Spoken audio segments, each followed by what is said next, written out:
सांगणार आहे. तर त्याच्यामध्ये मुंबई हायकोर्टाला पण गगराणीला पण काही सूचना सीएम साहेबांनी दिल्या. एकदमच ह्या कबुतरांचं खाणं बंद करणं, मग ते कुठं जाणार, त्यांना कुठं शिफ्टिंग करता येईल. मग त्याच्यामध्ये पण चर्चा झाली की बस संजय गांधी उद्यान आणि इतर ज्या काही मोकळ्या जागा आहेत मोकळ्या की जिथं नागरिकांचा संबंध जास्त येत नाही. जसं नागरिकांना राहण्याचा अधिकार आहे तसं पशुपक्ष्यांना पण त्यांच्या त्यांच्या एरियामध्ये जगण्याचा राहण्याचा अधिकार हा निसर्गाने दिलेला आहे. आणि त्याच्याकरता एक गोष्ट खरी आहे, जैन समाजाच्या आणि इतर पण काही मान्यवरांच्या भावना थोड्याशा तिथं तीव्र होत्या.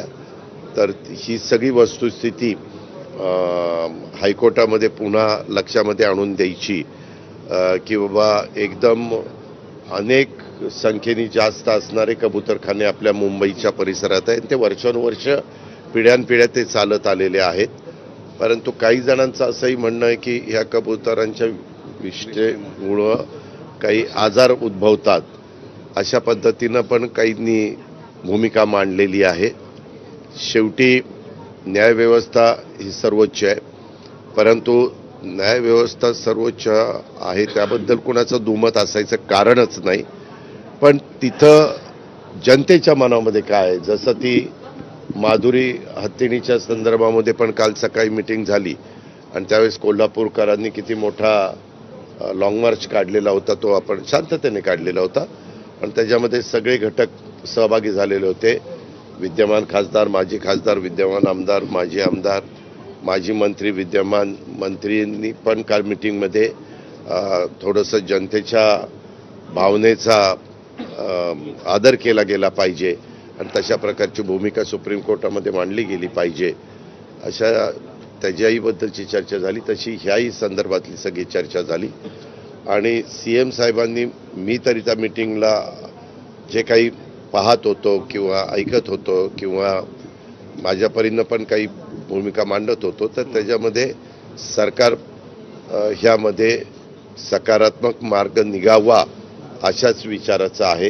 हे सीएम साहेबांनी ह्या सगळ्या मान्यवरांना समजून सांगितलं.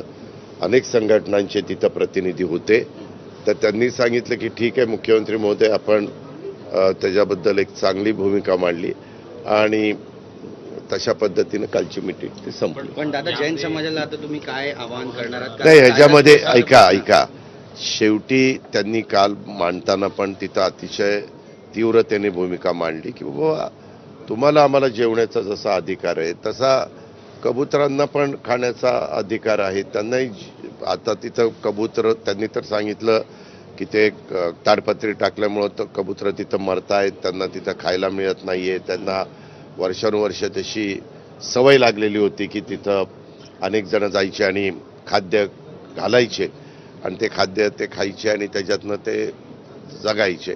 अशा प्रकारची परिस्थिती त्यांनी मांडली.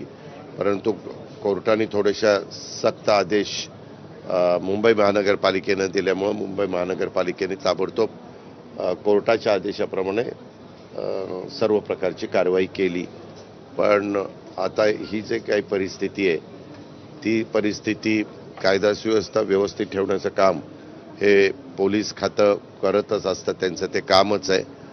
पण पुन्हा त्यांच्याशी खरं लोढा साहेबांनी पण सांगितलं की बाबा सरकारची पण भूमिका अतिशय सकारात्मक आहे आणि आपण सगळे मिळून एकमेकाला त्याच्यात सहकार्य केलं पाहिजे, अशाही प्रकारचं आव्हान केलेलं होतं. गुजराती आणि जैन समाज होणार आहे ना, त्याच्यामध्ये महानगरपालिकेने ॲफिडेव्हिट करून द्यायचं ठरलेलं आहे. त्याच्यामध्ये ह्या संघटना पण त्याच्या संदर्भामध्ये जाणार आहेत. महानगरपालिका त्यांच्यात चांगल्यातले चांगले वकील देण्याच्या सूचना स्वतः मुख्यमंत्री महोदयांनी कालच्या बैठकीमध्ये दिलेल्या आहेत. आणि इतर पण ते संघटना आहेत ते पण वेगवेगळे चांगले वकील लावून त्यांची बाजू तिथं मांडण्याचं काम करतील.